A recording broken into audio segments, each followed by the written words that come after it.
কোথা থেকে যেন বাচ্চার কান্না আসতেছে না? দেখো দেখো, ওই মেয়েটার জন্য কি একটা রেখে যাচ্ছে। হ্যাঁ, ওখান থেকে তো বাচ্চার কান্না আসতেছে। চলো তো। দেখো তো। আরে আরে, এটা তো বাচ্চা। হ্যাঁ, দেখে মনে হচ্ছে একদিনের বাচ্চা, এখনো এই যে ব্লাড লেগে আছে। তাই তো। শোনো, আমি নিশ্চিত এই বাচ্চাটা ওই মেয়েটার। চলো ওকে ধরি। চলো। আরে মেয়ে দাঁড়াও, আরে মেয়ে দাঁড়াও, আসো তাতে আসো। আরে মেয়ে দাঁড়াও, তাতে তাতে।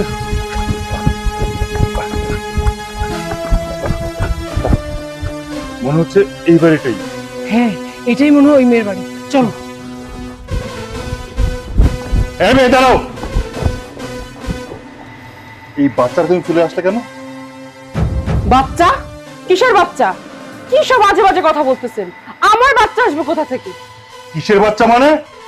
আমি নিজের চোখে দেখেছি আপনি এই ছোট্ট বাচ্চাটাকে কবরস্থানের পাশে গর্তে ফেলে দিয়ে আসছেন। আপনি কি ভেবেছেন আপনি যা তা করে যাবেন আর আমাদের চোখে ধুলো দিয়ে যাবেন? না, আমি যেটা দেখেছি সেটাই বলছি। আপনি সত্যি করে বলুন, এই বাচ্চা আপনার কিনা? আরে আপনারা কি সব বাজে কথা বলতেছেন? এই বাচ্চা কার না কার, আর আপনারা কিনা আমার ঘরে চাপিয়ে দিচ্ছেন? আমার তো এখন পর্যন্ত বিয়েই হয়নি, বাচ্চা কোথা থেকে আসবে? দেখুন, আপনারা কিন্তু অতিরিক্ত সিনক্রেট করতেছেন। কার না কার যার সন্তান আমার ঘরে ঘুচিয়ে দিচ্ছেন। বের হন, না হলে কিন্তু পুলিশ ডাকবো। চুপ করুন, আমাকে পুলিশে ভয় দেখাচ্ছেন? আরে পুলিশ আপনি কি ডাকবেন? পুলিশ তো আমি ডাকবো। আপনি ভালো ভালো স্বীকার করুন, সত্যটা বলুন যে এই বাচ্চাটা কার। না হয় এক্ষুনি আমি পুলিশ ডাকছি। না না না, পুলিশ দেখবেন না, আমি সত্যটা বলছি। এই সন্তান আমার, আমি এই সন্তানের গর্ভধারিণী মা। সত্যি বলতে, আমি একটা ইউনিভার্সিটিতে স্টাডি করি। সেই ইউনিভার্সিটির একটা ছেলে নাম আরিফ, ওর সাথে আমি সম্পর্ক করতাম। সেই সম্পর্ক থাকা অবস্থায় ওর সাথে আমার একটা অবৈধ সম্পর্ক হয়, যার কারণে এই সন্তান আমার গর্ভে আসে। কিন্তু ও তো যারর সন্তান, আমি ওকে কি স্বীকৃতি দেবো কিছুই বুঝে উঠতে পারছিলাম না। তখন আমি আরিফের কাছে গিয়েছিলাম, গিয়ে বলি আমাকে বিয়ে করতে, আমার সন্তানের পিতৃ পরিচয় দিতে। কিন্তু ও আমার সন্তানকে অস্বীকার করে। তখন আমি কি করব কিছুই বুঝে উঠতে পারছিলাম না। সমাজের লোককে আমি কি বলবো? সবাই আঙ্গুল তুলে বলবে ওই দেখো, অবৈধ সন্তানের মা রাস্তা দিয়ে হেঁটে যাচ্ছে। বলুন, তাতে কি আমার মান সম্মান যাবে না? আমার একটা সামান্য ভুলের কারণে ওকে যার সন্তান হিসেবে পৃথিবীতে জন্মগ্রহণ করতে হয়েছে। আমি কি করব কিছুই বুঝে উঠতে পারছিলাম না। মনে হচ্ছিল আমি সুইসাইড করি।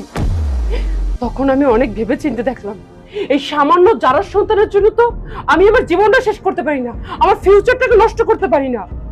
আমার ভবিষ্যতে একটা ক্যারিয়ার আছে। তাই আমি বাচ্চাটাকে কবরস্থানের পাশে ফেলে দিয়ে আসছি। কেউ না কেউ হয়তো বা ওকে নিয়ে যাবে, ওকে লালন পালন করবে, কিন্তু ও বেঁচে তো থাকবে। আমি নিজে থেকে চাইনি ওকে হত্যা করতে, তাই কবরস্থানের পাশে ওকে ফেলে দিয়ে আসছি। বোন, তাই বলে যে সন্তানকে তুমি 10 মাস 10 দিন গর্ভে ধারণ করেছো তাকে এভাবে রাস্তায় ফেলে দিলে? সূর্য, আল্লাহ তো আমাদের সন্তানকে আমাদের কাছ থেকে নিয়ে গেছে। হয়তো এই বোনের ওসিলায় আমি নতুন করে আমার সন্তানকে ফিরে পেলাম। সূর্য, চলো আমরা একে বাড়ি নিয়ে যাই। দাঁড়াও, এই সন্তান তো আমাদের না। এই সন্তান জন্ম দিয়েছে ও। ও যদি কিছুদিন পরে ওর সন্তান দাবি করে?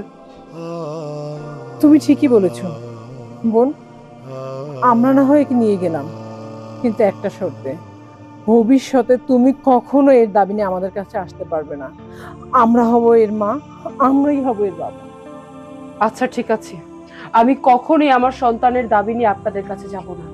আপনারা ওকে নিয়ে যান। চলো।